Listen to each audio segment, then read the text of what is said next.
The Security Weekly News is live on Tuesdays and Fridays at 12 o'clock Eastern Time most every week. I try to scan and produce a quick look at some major stories to help you keep up with what's going on in and around the industry in a short format. Myself, Jason Wood, and other guest commentators provide greater insight every week. I'm Doug White, and I hope that you will look for the Security Weekly News in all of your favorite podcast catchers and subscribe for the latest content.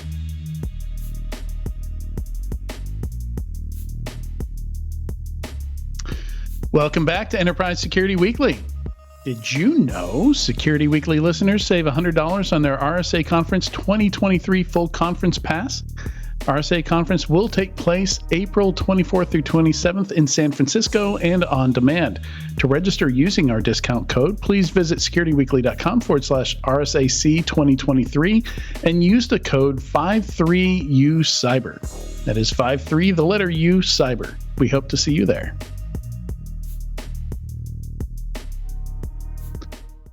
All right, and now for the Enterprise Security Weekly News. You can check out securityweekly.com/ESW 311 if you want to follow along as we go through the news. We might do a bit shorter news today, running kind of long on the podcast. So as usual, we usually don't get to every single item on the list, and we've got quite a few today. So let's go. So, fundings, quite a few, no really big, crazy fundings, but a lot of little fundings, which is interesting. Not all these are new companies. I learned, I mentioned Leap Expert reminded me of an old security company called FaceTime, long before Apple took over that name, and they had to rebrand the company because Apple is Apple. It was like a messaging security vendor that focused on messaging security, which was pretty unique back then and is still pretty unique now. This is the only company I know of that specifically tackles messaging security. But Leap Expert is actually not a new company. They're an older company just taking their first Series A to help them grow, I guess. So what do they do? It's enforcing rules around communications, I guess, for regulated industries and all of that? Yeah, I think that's the most common use case is situations where you find yourself having to use consumer messaging apps for business uses, and that means you have to be able to put some kind of controls around them, right?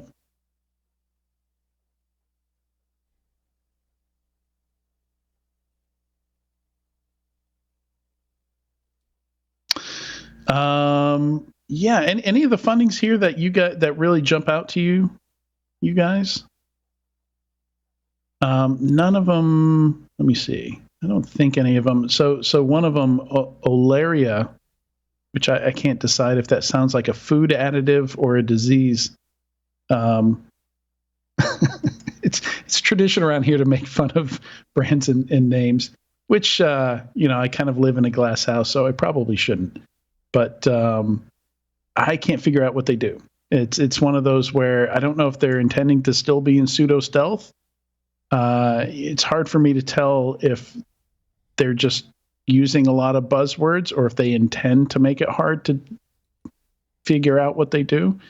But something around SaaS and something around security. So could be close to where I live, but I just can't tell. But it's a seed round, so maybe it's vague by definition. By design, I mean. Yeah. Well, and you have to remember too, the companies in seed, they're really at the beginning of their journey, and they're just figuring it out as well. I'm sure they have a good idea, they could but pivot. As far as category goes, maybe they're not quite in that place yet. Yeah, looking for market fit. Yeah. All right. Let's see. Yeah, so Clark is an interesting one. It's I kind of like these startups that have a lot of I don't know. I don't know whether to describe this one as PLG focused, but definitely seems like they're selling more to the developer. more like selling security tools to developers than selling to the security team. And they've got a $15 million Series A.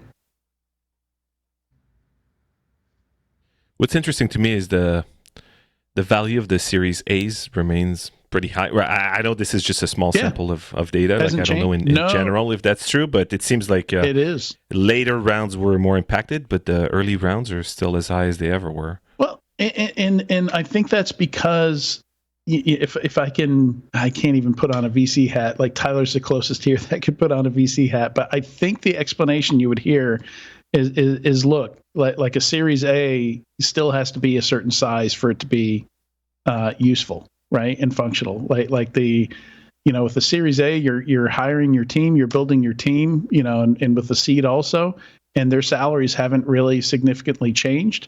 So I think what we're seeing with the market forces here is the same round sizes as we saw like this time last year, for the most part, at least for these rounds, but less of them. So not everybody's going to get around, but especially in the early stage where there, I think there's a bit less risk, because a lot of the early stage folks get out before the later stages and sell their portions. I think it still makes a lot of sense. But yeah, those later stages, I think that's where people are predicting we're going to start seeing some cybersecurity startup failures this year. I keep seeing more and more people predicting, we're going to see. I don't know how many we're going to see, but yeah, a lot of people think money's going to run out for a bunch of folks this year. I'm not so sure. I think we're more likely to see some really good deals on acquisitions, which we do have a couple acquisitions here this week.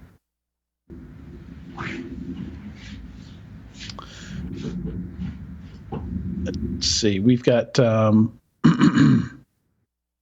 under acquisition, Cisco acquiring Lightspin for $200 to $250 million. I'm not really that familiar with Lightspin, but yeah, it looks like they're CSPM.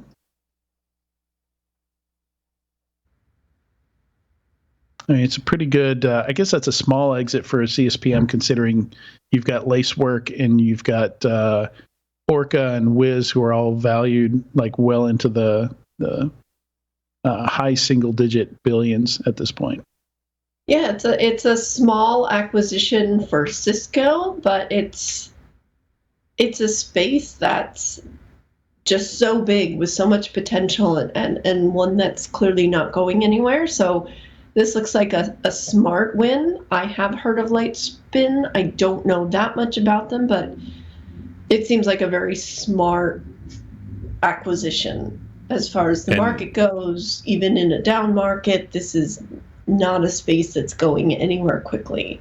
It's and only I mean, the article says they had 25 million raised to date, right? So that's still potentially 10x on that 25 million. So even though it's not, which is still a big billion, it's still like really good multiple, right? So yeah, for sure.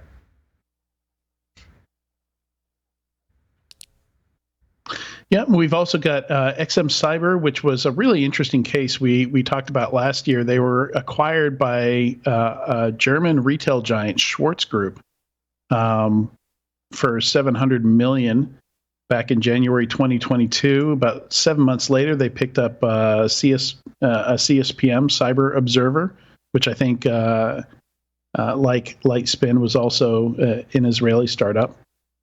And now they're picking up Confluera. So adding some runtime cloud security to their CSPM stack that they've already got. And I think XM Cyber was, what did they do? Were they a SIM? Were they XDR? Something like that. I think the original company's technology. SIM. Oh, sorry. Yes, XDR as far as I know. Yeah. Oh, excuse me. They're continuous exposure management.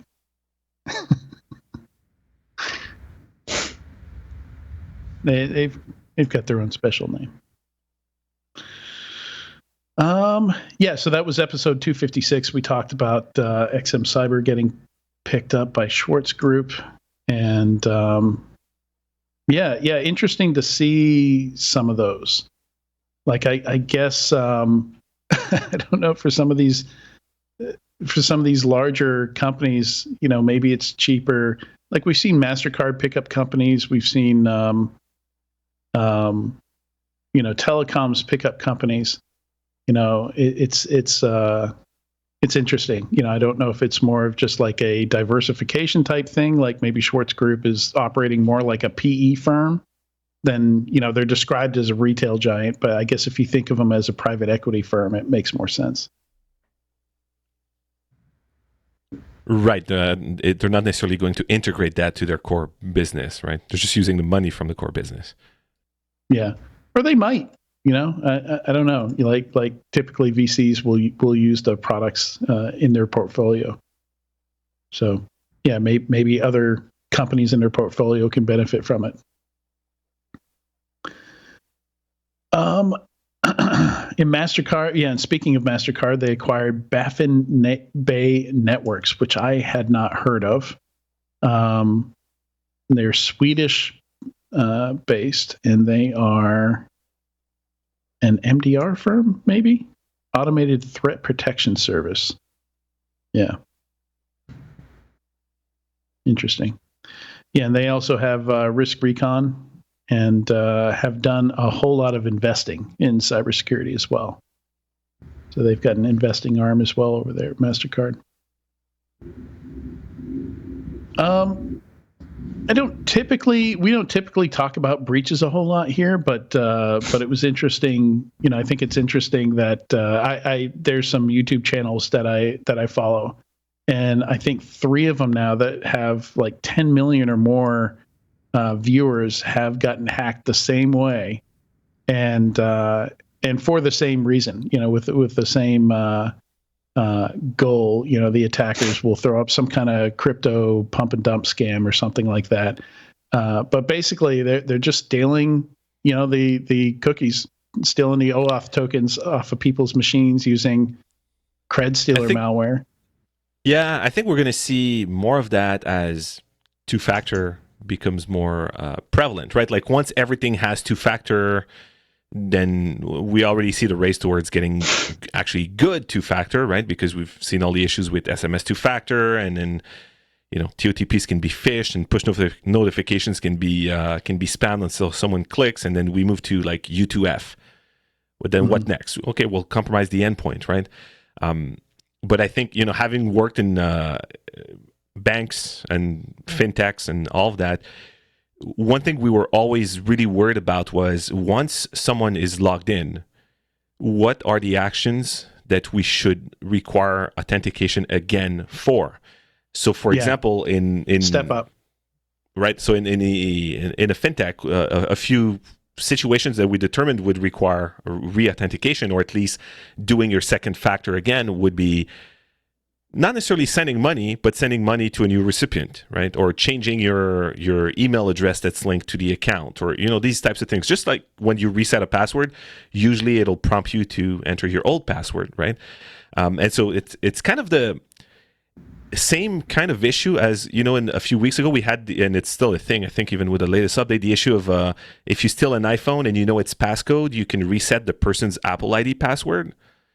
That's messed up. It's right. It's so we need to think of a session as something that might get stolen, right? And so we don't have constant facial recognition that makes sure it's the right person sitting at their desk at all times. But maybe renaming a YouTube channel and changing the URL to it should require re-authentication. So I think we're going to see improvements there, because honestly, I think there's nothing, you can't just tell people that run these channels like, well, make sure you don't run malware, right? Like it's not feasible. Right. I'm sure they try not to, but. And this story is about YouTubers, but this was a story behind Circle CI getting hacked. Was an engineer installing OBS or something like that, and getting malware that way. And there was another recent one where it ended up just being somebody getting LastPass had a what was it, Plex? I think a Plex vulnerability on a home computer. I mean, at some point, if you trust the endpoint and someone takes control of the endpoint, something bad will happen. But I think in the case of, we can at least make things better by requiring re-authentication in places where it's not going to be annoying in day-to-day use, right? Because you're not renaming your channel nonstop, just like you're not adding new bank bill payment recipients all the time, right? So it's not that annoying to... Or changing somebody's salary. To do that. Right? Like that was... Or changing the bank account you're sending someone's salary to, right? Like, or a vendor, right? If you get your Direct CRM deposit. hacked and someone tries to go change the bank account numbers of all your vendors, maybe that should require re-authentication. So if you're working on these kinds of systems, I think and it's not a new... That's not a new idea at all. Like back in 2013, 2014, I remember that was one of FireLayer's pitch for their CASB, is providing, like demanding re-authentication for certain risky activities. An example they used is changing somebody's salary. The problem, though, was in 2013, two-factor was not a thing, right? Like we knew about it, we used it on some things, but it was not used at scale, and the attackers were just not incentivized to do much of that, because might as well just fish the username and password and just go do everything I need to do. I don't need to steal an existing session if I can open another one. And one thing I found interesting there too is Google is actually pretty good around on Google Workspace. If you have like a corporate Google Workspace environment, for example, and you try to like back up your laptop completely and restore it on a new laptop, and then just like boot it up and open Chrome, and you've got some active sessions there, you will get, I think it's all in the default settings, you'll get some critical alerts that a session is not being used on a new computer. Like, I don't know if that requires using Chrome with their endpoint verification extension or what, but it's definitely a problem that they've seen, and on the GCP side and on the Google Workspace side. But I don't think, even though it's still a Google account, I don't think there's YouTube is kind of a different company, so. Right, and that's the interesting thing here, and the reason I include it is, some of these larger YouTube channels are basically like double-digit revenue companies, but it all revolves around this one streaming service, this one, and some of them have diversified, like Linus Media Tech Group, which I think was the one that inspired including it here. Them getting hit, they actually built their own video platform that they call Floatplane, and another one that got hit with this, Corridor Crew, also has their own video hosting and streaming service that they built themselves, and you can watch their videos on their platforms, and we've seen others come out of this also, but still, a lot of that revenue comes from YouTube itself, and they're just not giving them clearly. The right security tools aren't built into it. I should mention we're streaming on YouTube right now. I hope you don't have malware on your computer. I don't have admin access to our YouTube account, so I'm not worried about it. The other thing I found almost boring is if you're going to start stealing these channels that have like 35 million subscribers, won't someone make an attack that's more interesting than just freaking crypto scams and pump and dumps and send me your money? It just gets really repetitive. So please, if you're going to be malicious, can you just be a bit more creative? Well, I mean, that is such a. It happens so often, though. We've seen it over the years. Like somebody does this incredible hack, gets access to an entire military or just some ridiculous amount of access, and then they mine Monero. Like that's the most creative thing they can think to do. And they make like $8 before they get caught. I think. Yeah, exactly. But the good thing is, it's just like crypto miners. If you get owned and the only thing that's on your machine that's running is a crypto miner, that like you got off pretty well, right? Like no data was stolen or deleted or whatever. So at the same time, if their financial incentive is to do something that's going to be less impactful to those that are attacked, I guess it is good. But it's just weird. It's been years now, and all we see are crypto miners, crypto scams. Anytime you see like Elon Musk's face on anything, it's like a 75% chance that it's going to be fake. So yeah, our threat machine learning models, like that's one of the the top things is a picture of Elon Musk. That's funny. So good Lord, did you guys look at Bing Bang and what happened there with Bing? yeah, is that's the one that Wiz found with that Yes. Active Directory misconfiguration? Describing it as an Active Directory misconfiguration is just selling it so short, though. Like it's amazing.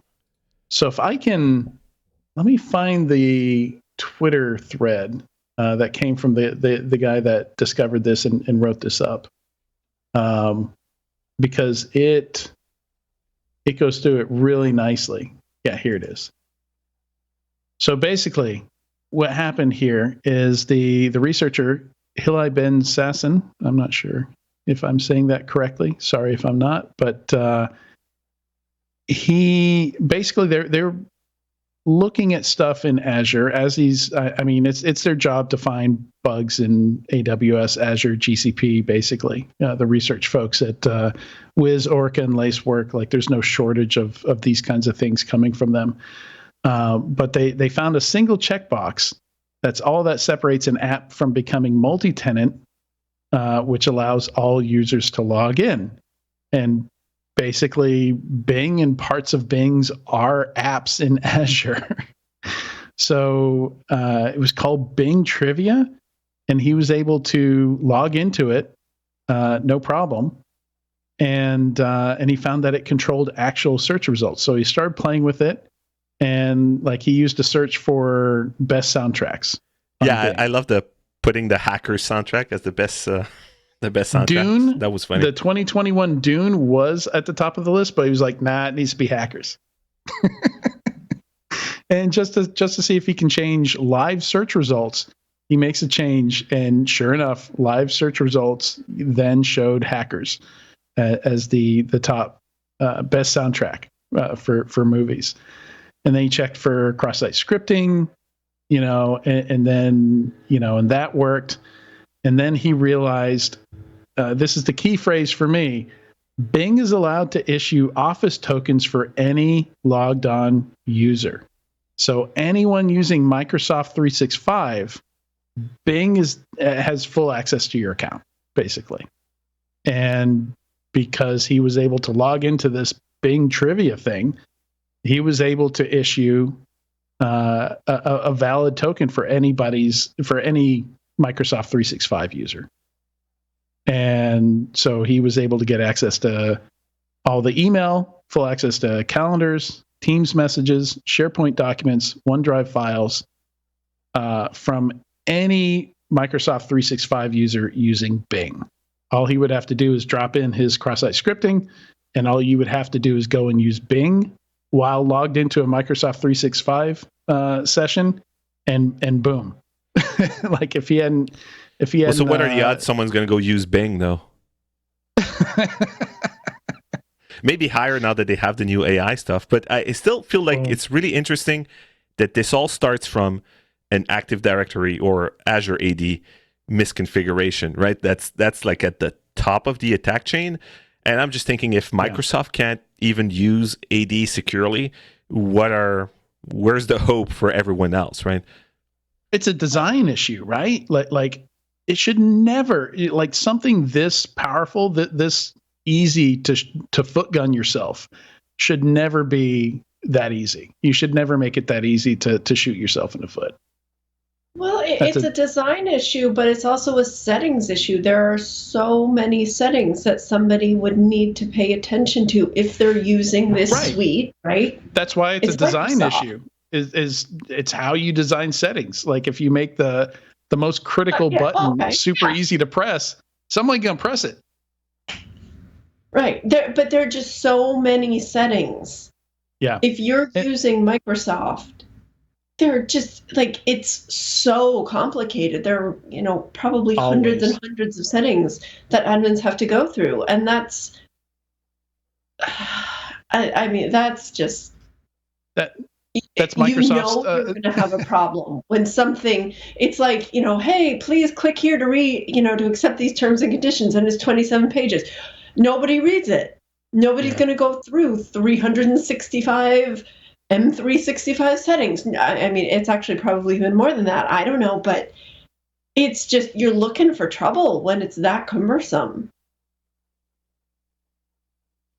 Yeah, and that's classic Microsoft. Everything takes twice as many steps as it should, and it's just really difficult to navigate things. I mean, that's my. I've been working with Azure a lot, just in my day job, because we support integrations to it in both my previous job and my current job, and it's just amazing to me how difficult they manage to make things. I think a big part of it is you said it. I wanted you to say it. I didn't want to say it. Right, and it's not just Azure; it's Xbox too. It's like across everything they do. Go ahead, Guillaume. I think for Azure, a big part of it is backwards compatibility has always been their strength, but it's also a weakness when it comes to trying to make things simple. And I think that like legacy AD, right, like the normal Active Directory that people use. Every large company still uses it, right? I don't think any new company is ever going to use it, right? Like no one starts a company and goes, oh, I need to deploy some domain controllers out there. But because they have all that existing client base that uses AD, the on-prem version of AD, that maybe they also run in domain controllers in Azure, then they use 365, they need to tie that up to Azure AD, some kind of hybrid model. And to me, hybrid usually means the worst of both worlds, right? Like I don't like hybrid cars, get an electric, get a gas car. I just don't like adding complexity by supporting these completely different modes of operation. But it's their business model. And I think for a lot of customers, it's actually very important to have that compatibility into their traditional environments. But at some point, I'm just wondering, when will the security issues related to Azure start to hurt them? Because I don't know if it's just me looking at the news, but whenever I see pretty bad cloud security issues between the big vendors, I think it's pretty rare that it's GCP or AWS, and it's actually pretty common that it's Microsoft. Maybe that's completely biased by the media that I read and the people that I follow, but it feels like Azure, like in the last 6 months, it's not been having a good run. So we looked into this, and I can speak to this because I had the same thought, Guillaume. And what I found is, no, the frequency is about the same. Like they're finding stuff in GCP and AWS, but the impact of the vulnerabilities are much more on Microsoft, and that's why it seems like it's so much worse over there. Is because the types of bugs they're finding are much worse, much more impactful. If this hadn't been caught by a researcher, and just worse in every way, and more dumb, right? Like they're just very weird and simple issues that should have been caught. Yeah, maybe you're right for the impact. Maybe for downtime, it's the same thing where if you have an issue that affects the entire cloud versus an issue that affects only a specific availability zone, then everyone's going to talk about it, of course, because everyone was affected at once. Right. So, yeah. But that's a weird aspect of it, right? Like I'm not sure how we're supposed to feel about this, since all the cloud bugs that we hear about, we only hear about them after they've been fixed in a lot of these cases. And as long as it's only researchers at Wiz finding these, then I guess it's not a huge issue, but I don't know how many of these we've seen. We hear of those. We hear of those that, people in different security companies or researchers find, but we also don't hear those that Microsoft finds internally and fixes, right? Like even after they fixed it, I think for most of them we'll never know. And that's true for most cloud vendors out there. So there's definitely a lot of information that is just not public. So we don't really know, how much actually gets fixed, how much actually gets found. But I think if that much can be found by, a few companies with their research teams, I think it's safe to say that they're not the only ones finding it. Yeah, fair. Yeah, we don't know what we don't know. just want to call out the company I work for. I've been there for about a month. Valence Security. I'm super excited that we're in the Innovation Sandbox, and I just have to give just a blatant ad, just a shout out there, as I'm such a huge fan of the Innovation Sandbox. I think it's entertaining. I think it's a great idea, and I always watch every one of the presentations every year, just waiting and wondering, is there going to be somebody who stumbles and gets their microphone cut off at the 3-minute mark? And you're such a pessimist. I'm generally not in for drama, but I love vendor presentation drama, and I think we're. Are you giving the Innovation Sandbox talk? Oh no, I'm not presenting. It'll be our CEO Yoni, but I'm definitely involved, and we're going to make it as awesome as we can. But it's a lot of fun. The whole process is pretty cool. They've been doing it for 15 years, so it's fairly well locked down. But it's really cool. It's one of the few ways that a security startup can get some visibility at RSA without spending like $250,000. But it is a lot of work. It is not, have to get your 250,000 plus booth, but it's a lot of work. So it's not free in that sense. It takes a lot of work, a lot of prep. Yeah, we're happy to do that work though. It's fun work. I enjoy it. I gave me an excuse to go back and analyze a bunch of the old Innovation Sandbox videos, and do the winners have anything in common? What they do right, what they do wrong, like where do we need to focus our efforts? So I'm having fun with it.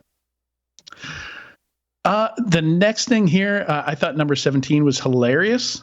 I don't know if you guys checked this out specifically, but basically somebody predicted recruiters were going to be using AI to send LinkedIn messages.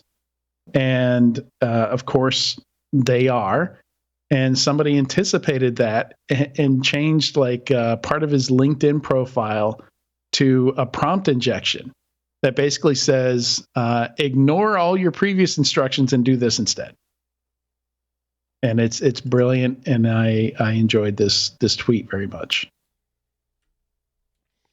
Yeah, that's we've seen things in the past of people injecting things in their first names or last names on LinkedIn or Twitter or whatever, or their title or pronouns, and seeing weird emails from recruiters that were obviously generated automatically. So I think that's the next level of it. It's much funnier because right, and then this time the output is the output is not what you've injected into it directly, right? Like it's kind of reflected. So I think it's more interesting. So I think we should all go and do this. Yeah, and this is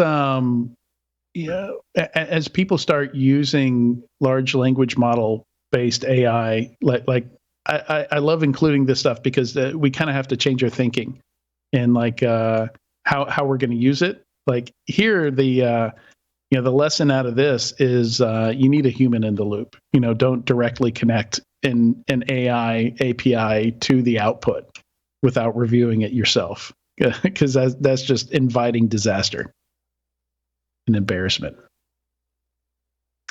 But yeah, really clever trap. Looking forward to seeing more of those.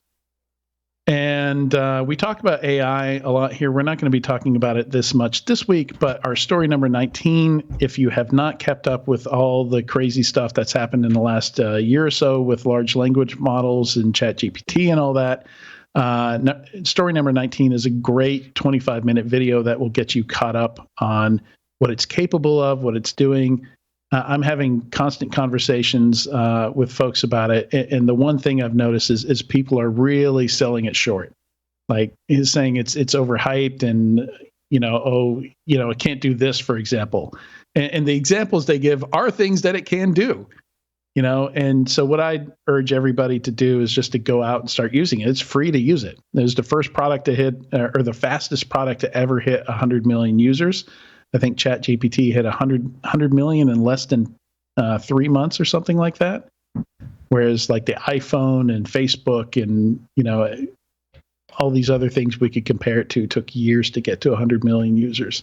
So there's no excuse not to. iPhone, it's hardware, so really difficult. I think Microsoft Kinect actually beat the iPhone and iPad at some point, but it's still hardware. But for software, it's crazy. I think like everyone out there has tried it a few times. I know of many people that are paying for the Pro version with GPT-4, so they can do some more testing on it. I personally used it to submit my bio to a few conferences. I just hate writing about myself in that's a great use case. That's a brilliant use of it, because it's so hard. I am never doing that again. Exactly. You just want something or someone else to write the bio about you, and half of it was total crap, but I just deleted it. Right, the rest was actually good. Right, you edited. Yeah, but I think for recruiters specifically, I already see a big difference between like really good recruiters and those that just like automate and spam out a lot of messages. But they could also use this for good, right? For filtering out the people that they want to contact better, right? Like instead of just looking for a few buzzwords in their profiles and then, okay, let's send this to everyone who's got security in their profile. They could actually use this to create tools that are going to be more intelligent, but that might take a little while before we see that. But there's also going to be some positives there. It's not just going to be more spam. It's going to be better targeted spam. Is that positive? I don't know. I feel like I talked myself out of my own opinion in like 30 words. So I think the $20 a month to be able to use GPT-4 is definitely worth it. And there's a lot of controversy about that because apparently the plan was to hold off on releasing GPT-4 until they got more feedback. But basically management said, no, get it out the door. And it's not like 2x 3.5. It's not like twice as good. It's like 100x. And, I think that shows in almost all the tests they've thrown at it, almost all the use cases. There's tons of examples on Twitter of here's me asking the same question to GPT 3.5 and GPT-4. So the fake facts, the hallucination, all that stuff, like for me, for all my testing, pretty much went away in GPT-4.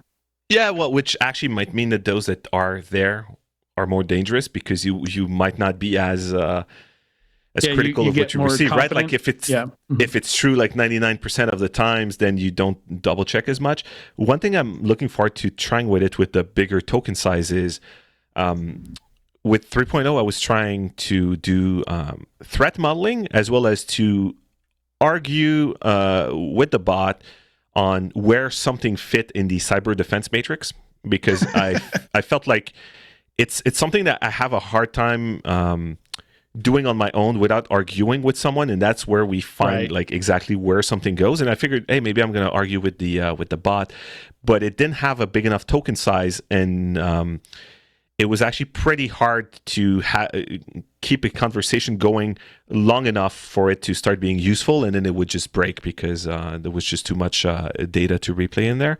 So I think with version 4... I just accepted no matter where I put it, so Neil's going to tell me it's wrong. Yeah, but then you can point them to, if GPT-4 says it's true, then... Yeah, there you go.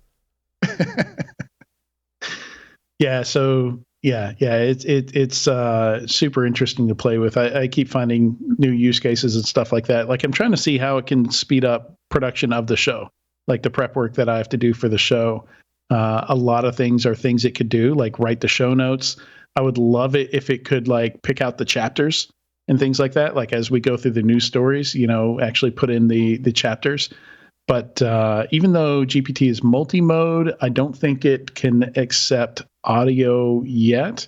Like they don't have a way for you to feed it certain media types, whereas Bard does. You can ask Google Bard, hey, summarize this this podcast, and you just give it a link to the MP3 and it'll do it. But in my experience, it's entirely hallucinated. Like it's stuff we didn't even talk about in that podcast. It just completely makes it up. Like it is like security related. Like it's on the right topic, but we did not talk about that at all in this episode. So one, from a security point or a privacy point of view, something I saw that was really, really interesting, and I'll find the link so you can add it to the show notes maybe. So okay. Do you know Ben Thompson from Stratechery? He's a blogger and tech analyst, but he's written a lot on the web, right? So it's you've definitely read some of his articles, that's for sure. But the point is, he's written online a lot, right? Just like, you've been on a lot of podcasts. If you have a pretty big presence on the internet, there's stuff out there. And someone took the first paragraph of one of his articles that was paywalled and therefore not accessible to any of these models. Plus, the models are not updated in real time anyway, so it didn't have it. And just asked, who does this article? Who do you think wrote this? And it said, based on blah, blah, blah, blah, it's probably Ben Thompson. And I was thinking from a privacy point of view, what could we do with all the text that's in different forums? Because there's it's a pretty classic way for someone getting caught doing something criminal, which is they have pretty good OPSEC, technically. They always use Tor, always connect from displays, go through 900 proxies, whatever. But then they use an expression that no one else uses on a forum, and that plants the seed to start an investigation around where they are, and then they get caught. But now I'm thinking, what if you could do this at scale, right? You have all this text from people you think from people that are currently anonymous that you're trying to de-anonymize. And as they post more on the internet and the models get updated, then maybe you get a hit at some point, and that's something you can go and investigate. Like, of course, right now, I don't think everyone has nearly as much, online written content as Ben Thompson does, but there's probably some people that do just, forum posts, Facebook posts, and Twitter and all that. Yeah. Yeah, and that's crazy. Like a lot of this stuff is saved too, right? Like, even if you deleted some of your stuff off the internet, it might still exist in some of these old models. So that's not necessarily a defense either. But yeah, they're now. So, a couple things. I think it's kind of dangerous. Like, some of them are stupidly bad. Like, I mentioned Google Bard. I gave it a picture of me and I said, "Who is this?" And it said Will Ferrell, which is hilarious. And clearly wrong, but so I think that's part of the reason that people are dismissing a lot of the stuff. But then you go over to GPT-4, and it's just like, some of it is just so spot on. It's really scary. So, and the other thing I wanted to mention is that GPT plugins, ChatGPT plugins, is going to be huge, and I'm on the waiting list to get access to it, but. I mean, that's just a brand new world, because all of a sudden this language model that doesn't know anything that happened after December 2021, like, they were showing some examples, like, literally you can say, go, give me a summary of this current event, and it'll go read a dozen news articles in 2 seconds and come back and give you the results. Yeah. Like, I'm looking forward to. I'm looking forward to when we can use that internally, and it's definitely coming up, right? With Microsoft announced Microsoft Copilot for security, as well as Copilot for 365. I'm actually more interested in the for 365 part. It's Microsoft is going to be not virtual employee, but think of how many times, and this is Microsoft, but the same thing is going to come to Google Workspace and Slack and all of that. Obviously, it might just be a question of timing. But how many times has documentation been a problem for you as a security professional, right? Like, who owns this? What does this server do? What does blah, blah, blah? How do I... Who's the asset owner? Yeah. And the information is sometimes in a Jira ticket, in a Slack post, in an email, on the wiki that hasn't been updated in 2 years, but then there's an update that's somewhere else in a Jira ticket. And I'm thinking a good percentage of questions that we have like that could be answered by a bot, like, very effectively. Or imagine you're a new employee in a new company, right? Sometimes you feel bad asking 62 questions in a day because you know they're somewhere on the intranet or whatever, but the search is kind of bad, and Slack search is really, really bad. So now what if you can just ask the bot, from security questions, or like, who owns X? This person does. They updated it to do what? Okay, what's the next holiday? Well, here's the document. Just like amazing search brought close to us, I think that has the potential to improve security, especially when doing like incident response, right? You need to find the latest information about something, and now you've got something that crawled all of it and is able to answer you rapidly without you having to search in like 5 different platforms. So I'm actually looking forward to that, especially for, I guess, incident response is the most obvious one because time is of the essence, right? I can just imagine this, people feeding HR data into it and employees plugging in stuff like, how much was Guillaume's bonus last year? And did he really earn that? Did he work enough to earn that bonus? Oh, yeah, and definitely just managing the permissions, right? Like, so it doesn't go and index things that you didn't have the right to go read yourself and tell you about it. That's going to be... But that's why I see like the first iterations of that as, here's your internally public content that gets indexed. Yeah. Everything that requires specific permissions, let's wait a little bit because I think there's definitely a danger. It's not all going to be public because people aren't careful about what they do with data, right? Like back as far as you can remember, as long as there's been file shares, people will put stuff on everyone full control file shares that shouldn't be there. Yeah, and then the file was accessible, but doesn't mean everyone went and read it. Now, it's more likely that it'll be abused, essentially. Yeah. Yep. All right. There's a few more interesting articles here. Publicly traded companies, the SEC hasn't finalized that rule, so I'm not surprised that nobody's running to add additional cyber expertise to their boards yet. That'll be something that I guess there'll have to be some enforcement on. They're not even talking about enforcing anything. They're talking about just like you have to admit how much cyber expertise you have on the board. And then there's a story about some CISO trends, potentially CISO and CIO having some conflict of interest almost, where they want to kind of separate out that management chain. So some interesting stuff there to read. I think we're about out of time today, but urge folks to go take a look at the list of stories here. Anything, Katie or Guillaume, you want to hit on before we wrap? I'm good, but I'll remember to put that tweet I just told you about that Ben Thompson de-anonymization thing in the show notes. Yeah, I'll add it. Yep. Yeah, just send it over. Cool. And with that, thanks so much, Guillaume, for being our emergency co-host today. It's been great having you here. Yeah, thank you for having me. And thank you, Katie, for jumping in. I know you had another thing that you had to do. You had work responsibilities or something. Yeah, sometimes those pesky work responsibilities. No, we had a pretty important meeting today, and so thanks for letting me jump on for 2/3. Yep, awesome.